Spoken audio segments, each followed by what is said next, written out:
धरती पर तो कीर्ति बिखेरी, गगन में भी ध्वज फहराया। हमारा ये कार्यक्रम ऐसी ही विशिष्ट महिलाओं से रूबरू होने का एक अनोखा प्रयास है।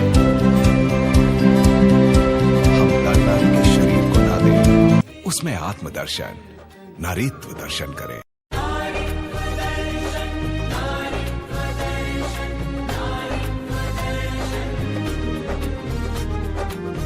दीप में है ज्योति दर्शन, सीप में है मोती दर्शन।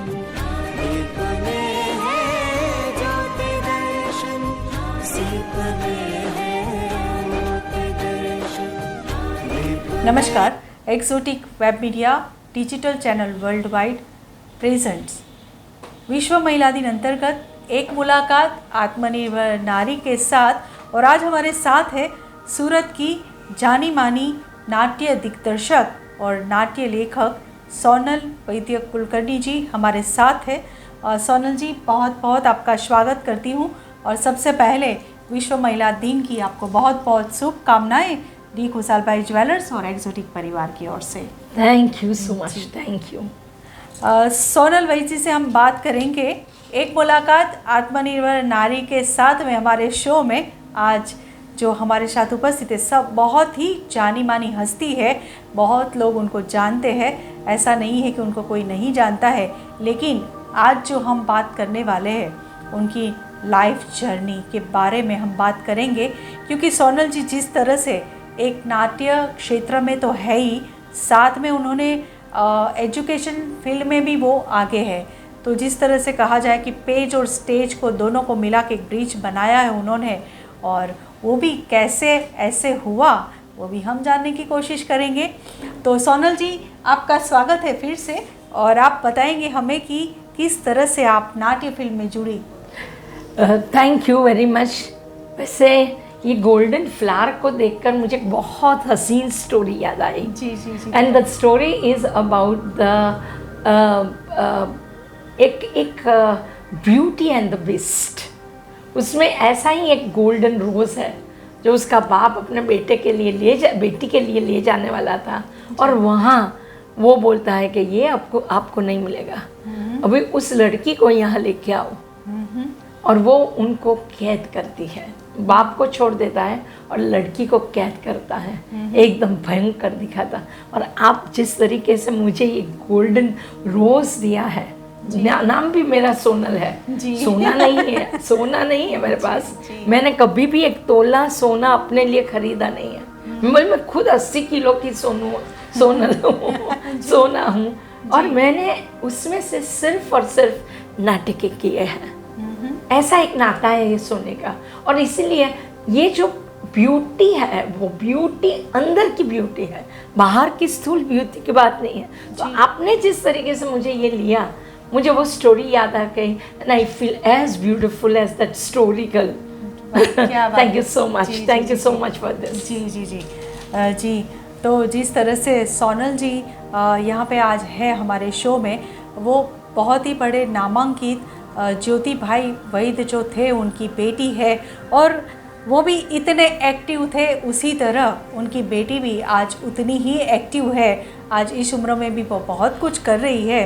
तो मैम, जो नाट्य दिग्दर्शक आप हैं और नाट्य लेखक भी है, तो आपने इतने सालों में कौन से ईयर में आपने ये शुरुआत की और किस तरह से आप इसमें आगे आई है? शुरुआत एक्टिंग से हुई जी। पहले पापा डायरेक्शन करते थे, लेकिन मुझे किसी ने बताया था कि मैं 4 महीने की थी और मुझे नाटक में एक जगह पे रोना था।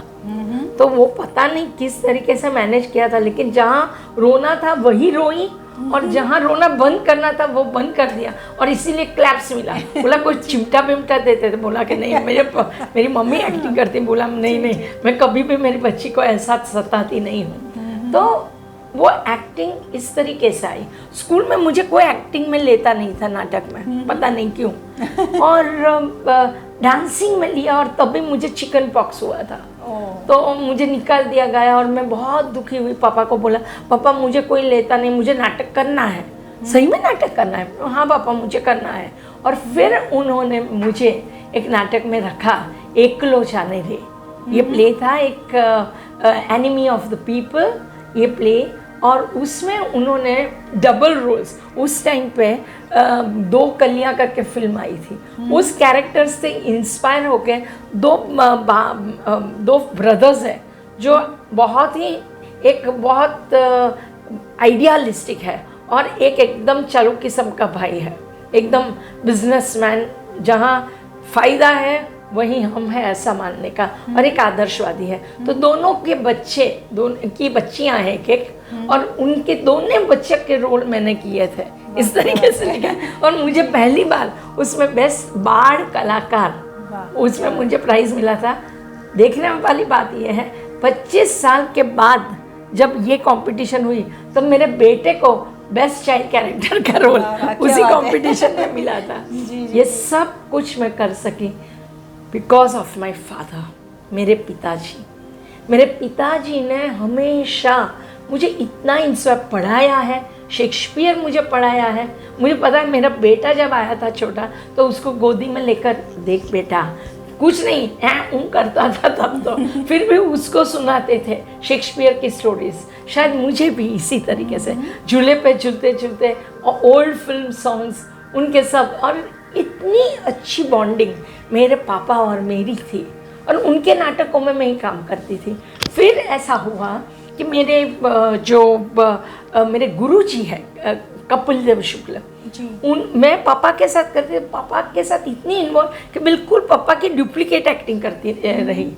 तब कपिल भाई के हाथ के नीचे मुझे उन्होंने डायरेक्ट किया, मैंने एक्टिंग की, तो एक अलग तरीके से कैसे बोला जाए, कैसे सहज बोला जाए, उस तरीके से इन्होंने सिखाया।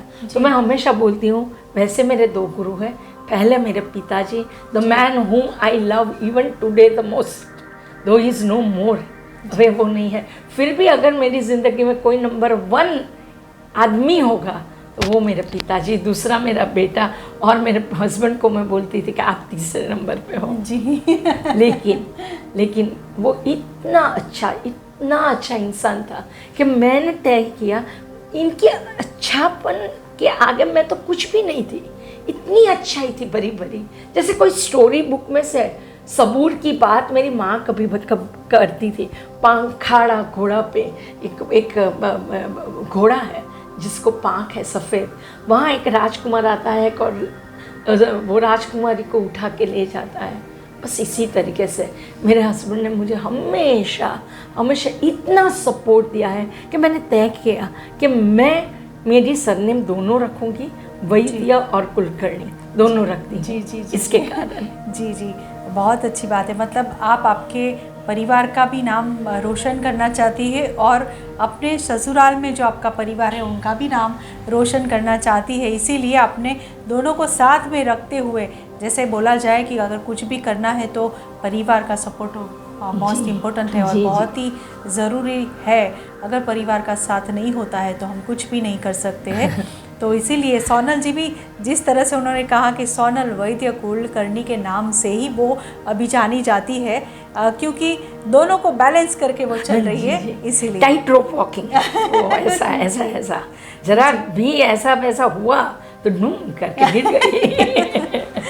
जी, जिस तरह से ज्योति भाई थे आज भी हम उनको भूल नहीं सकते हैं, आज भी उनको बहुत हम याद करते हैं, क्योंकि उनके भी काम, उनके कार्य की जो शैली थी, कार्य शैली थी, और जो कार्य उन्होंने किए हैं वो हम कभी नहीं भूल सकते।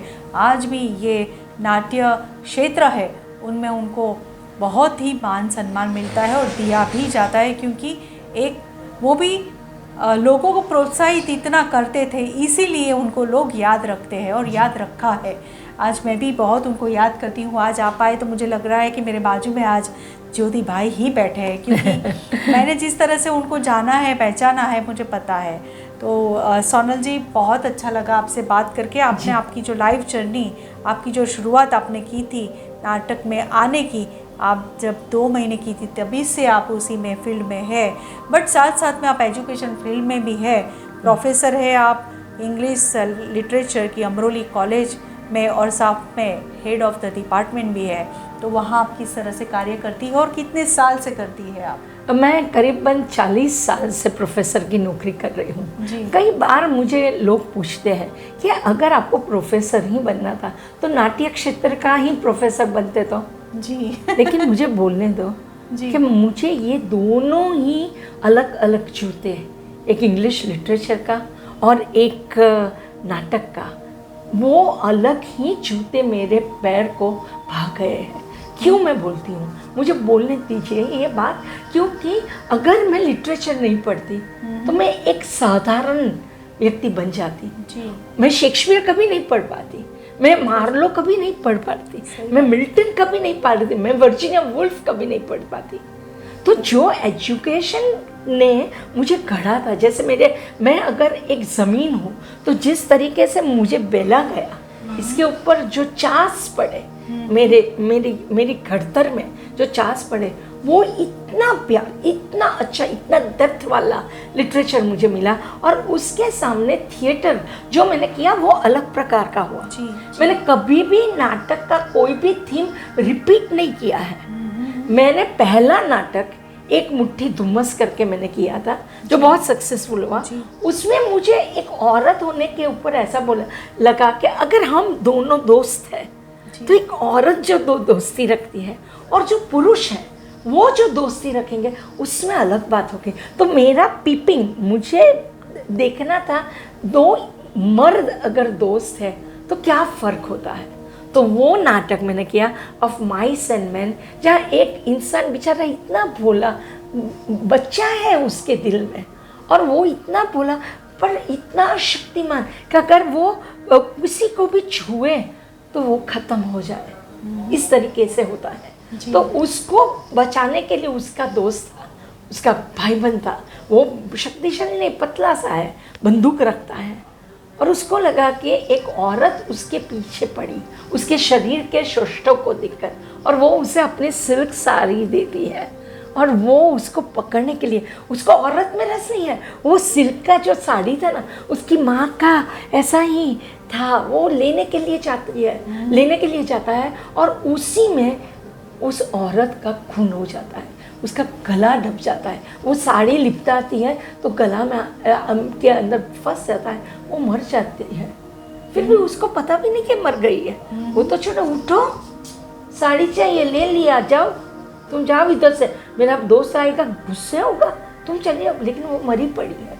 तब उन लोगों ने लगा कि खलास ये तो बहू है, हमारे शेठ की बहू है, और ये बात अगर आएगी इसको एकदम खराब तरीके से न्याय होगा कोर्ट में, और उसको फांसी चढ़ाई जाएगी। तब वो दोस्त उसको बादलों में देख, कितने अच्छे, हाँ देखो बादल कितने, कभी मुझे भालू जैसे दिखता है, कभी मुझे पक्षी जैसा दिखता है बादल, कभी मुझे ना छोटा सा एक रैबिट हो ऐसा लगता है। वो देखता रहता है बादल और उसको मार देता है। This is the right way to die. इस इंसान के ऊपर कोई जजमेंट पास करे, उसको गंदे गंदे सवाल पूछे, जिसको इसके बारे में कुछ पता नहीं है, कौन समझेगा ये बात। इससे अच्छा है कि वो मर जाए। जी देखो, ऐसा नाटक हमने किया। मैंने हमेशा विजय तेंदुलकर का नाटक पंछी ऐसे भी आती है, कोयल आंबानी डाले, उसके बाद मैंने किया शेक्सपियर के 2-3 नाटक किए, टेमिंग ऑफ द श्रू, फिर मैकबेथ, फिर जूलियस सीजर, ये सब नाटकें किए। उसके बाद मैंने कर्नाड का नागमंडल किया था, वो जो बहुत जगह भारत में, गोवा में, फिर अक्का नेशनल फेस्टिवल बेंगलोर में हुआ था, उसमें मैंने किया, सभी जगह ये किया, और बहुत ही अच्छी तरीके से लोगों ने उसको लिया है। इनाम में बहुत सारे मिले, वो 2 नंबर के बाद इनाम मिलते हैं नहीं मिलते हैं, वो ठीक है, ऐसे तो वो दुनियादारी की बातें हैं, लेकिन जो करने में मज़ा आया, कुछ नया। ऐसे मैंने लास्ट प्ले जो किया अभी, वो एक ट्राइबल नाटक है हमारे यहाँ, घेरिया कम्युनिटी, दक्षिण गुजरात में एक घेरिया कम्युनिटी आती है, जो सिर्फ नवरात्र के दिनों में ये खेत मजदूर होते हैं, और वो आके नाचते काली बिल्ली बन के, और उनके ऊपर सतीश व्यास करके एक लेखक है, उन्होंने इतना सुंदर नाटक लिखा था, और वो मैंने किया पूरा घेरिया का एक कल्चर लेके।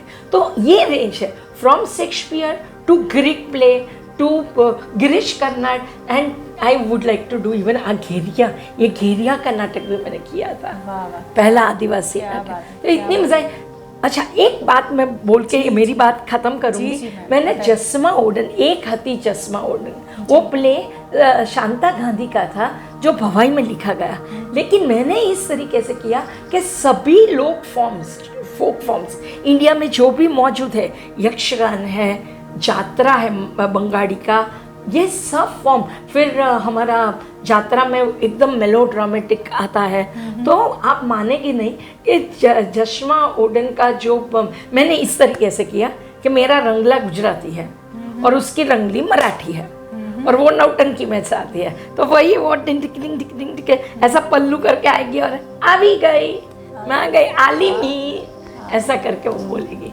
तो इस तरीके से सभी फॉर्म्स मैंने इकट्ठे किए उसमें, और पूरा जो जसमा का विदाई का सीन था उसमें मैंने पूरा जिस तरीके से हम बोलते हैं यात्रा की तरह एकदम मेलोड्रामेटिक, वो इस शैली में किया था वो सीन पूरा। और फिर प्यासा में जो गीत है ना, वो आज सजन मुझे अंग लगा ले, जन्म सफल हो जाए, तो जसमा और उसके पति का जो प्यार है, वो प्यार आध्यात्मिक लेवल पर है, शरीर के ऊपर नहीं है। तो वो भजन भी बंगाली में रखा था हमने इस तरीके से, तो इतना सारा कलर्स उसमें डाले थे और मुझे बहुत मज़ा आया था वो करने के लिए। जिस तरह से आपकी बात सुन के मुझे इतना मज़ा आ रहा है, तो लोगों को तो मज़ा आया ही होगा 100%। और आज जो एनर्जी लेवल आपका है वो भी बहुत ही इम्पोर्टेंट है। आज जो मेरा शो है, एक मुलाकात आत्मनिर्भर नारी के साथ वाला जो ये मेरा शो है, आप एकदम से आत्मनिर्भर नारी है, क्योंकि जिस तरह से आपका जोश और इस एज में एनर्जी जो आपकी है, अभी भी आपने जिस तरह से, हम मुझे तो लगा कि मैं एक कुछ अच्छे से ड्रामा ही देख रही हूँ, मैं वैसे खो गई थी उसमें। तो इस तरह से ईश्वर की कृपा है, जी, बहुत बड़ी जी। आपको बहुत अच्छी, मतलब ज्योति भाई की भी आप बेटी है, तो ऑब्वियसली होगा ही कि आप बहुत कुछ अच्छा कर रही है, और आपने वो चालू रखा है, अभी भी नाट्य क्षेत्र में आप अभी भी है और अभी भी कर रही है बहुत कुछ। तो सोनल जी, बहुत अच्छा लगा आपको मिल के, बट जाते जाते हम बात करेंगे कि हमारी वुमेंस जो है, ये वुमेंस डे अंतर्गत हमारा शो है, तो उस पर आप क्या संदेश देना चाहेंगी? नारी होना एक सद्भाग्य है। हम लोग ऐसे ईश्वर का आशीर्वाद लेके आए, इसलिए नारी बने हैं। नारी एकदम ये सोने के फूल की तरह है, इसी तरीके का बहुत ही जो इतनी एनर्जी, जो हमने बहुत ये the hand that rocks the cradle rules the world, ये सब बातें हमने पढ़ी है। जे हाथ झुलावे पारणो ते जगत ने पोते संचार एनो करी सके, दैट इज़ व्हाट वी से इन गुजराती। और ये बात मैं बोलना चाहूँगी, नारी में इतनी तो सारी शक्ति है। और एक बात है कि न्याय जो मुझे मेरी माँ से मिला था, वो इतनी न्यायी थी। कभी 2 चीज़ अपनी माँ के लिए कुछ लाया, उतना ही पैसा वो अपने सासू के लिए भी लाती थी। इतना न्याय, हर एक बात में वो न्याय नारी में होना चाहिए। किसी को शोषण करके हमें पुरुष का भी शोषण नहीं करना है, किसी का नहीं। कोई हमारा शोषण करता है तो हमें अच्छा नहीं लगता। तो अगर हम लोग सब शोषण के सामने आवाज़ करते हैं तो हमारा कोई अधिकार नहीं है किसी और को शोषित करने का। तो एक तो शोषण नहीं करना है किसी का, अपना भी नहीं होना। मैं सलाम देती हूँ उन नाइट वर्कर्स को जो सूरत में अभी रात को औरतें अकेली जाकर सफाई करती है। मैं सलाम देती हूँ उन सब्जी बेचने वालों की औरत को, क्योंकि वो लोग सम्मान के लिए, अपने सम्मान के लिए वो अपना शरीर बेचती नहीं, वो गिड़गिड़ती नहीं है, वो भीख नहीं मांगती है। और कल मुझे हुआ था, मैं सिर्फ ऐसे ही पूछ रही थी, भाई ये कितने का है? तो अरे इतना सारा, चल आगे बढ़, तेरे से नहीं लिया जाएगा। ऐसी बोली वो, मुझे क्या बात है, कितना अपने में उसको ये गौरव है, अपने काम के लिए कितनी इज्जत है, अपनी सब्जियों के लिए कितना प्यार है। जी। तो ये बात मुझे औरतों को कहनी है कि हमें किसी भी तरह किसी के सामने अपना हाथ ऐसे ना हो, दो लो, ये अहंकार रहे अपने। अहंकार बोलो, अभिमान बोलो, जो भी बोलना है, लेकिन हमें इस तरीके से रहना चाहिए। और उसके लिए अभ्यास, उसके लिए नौकरी, उसके लिए अपना, जब वर्जीनिया वुल्फ बोलती थी, अ रूम ऑफ वंस ओन, कि औरत को एक कोना चाहिए घर में जहाँ वो अपने लिए अपना जो कुछ भी चाहे, जैसा भी चाहे वो कर सके। जी जी जी। बस ये मेरी छोटी सी जो जिंदगी और समझ है, बहुत तो अक्कल नहीं है, जो छोटी है। तो मुझे ऐसा लगता है कि ये अनुभव से मैं बोल रही हूँ जी जी, कि बहुत सम्मान करिए अपने आप को। कभी भी मैं औरत हूँ तो मैं किसी के दया पे हूँ ऐसा मत रखिएगा। I can do and I am something, क्योंकि मैं औरत हूँ। वाह वाह, क्या बात है सोनल जी, बहुत ही अच्छी आपने बात कही कि जिस तरह से हम वुमन है तो इसका मतलब ये नहीं है कि हम कुछ नहीं कर सकते, हम ही सब कुछ कर सकते हैं। exactly. तभी तो ये है कि एक महिला आत्मनिर्भर, और हमारे साथ आज थी सोनल वैद्य कुलकर्णी, और जिस तरह से वो नाट्य दिग्दर्शक है और नाट्य लेखक है, और साथ में जो एक प्रोफेसर भी है, अमरोली कॉलेज में पढ़ा रही है वो भी। तो ऐसी सोनल वैद्य हमारे साथ थी कुलकर्णी जी, और बहुत अच्छा लगा मैम आपसे मिल के। उनके लिए एक लाइन बोलना चाहूँगी कि जिसने जो चाहा लिखा स्त्री पर स्त्री को कोई पढ़ नहीं पाया। क्या बात है। और किसी भी स्त्री के लिए हर रिश्ते से बड़ा है उसका आत्मसम्मान। तो फिर से मैं आपका स्वागत और सम्मान करती हूँ। और हमारे इस शो में एक मुलाकात आत्मनिर्भर नारी के साथ में, और नेक्स्ट एपिसोड में आप हमारे साथ जुड़े रहिए, ऐसी एक्सक्लूसिव इंटरव्यू आपको देखने को मिलेगी। तो मिलते हैं एक मुलाकात आत्मनिर्भर नारी के साथ में नेक्स्ट एपिसोड में। तब तक के लिए नमस्कार। नमस्कार।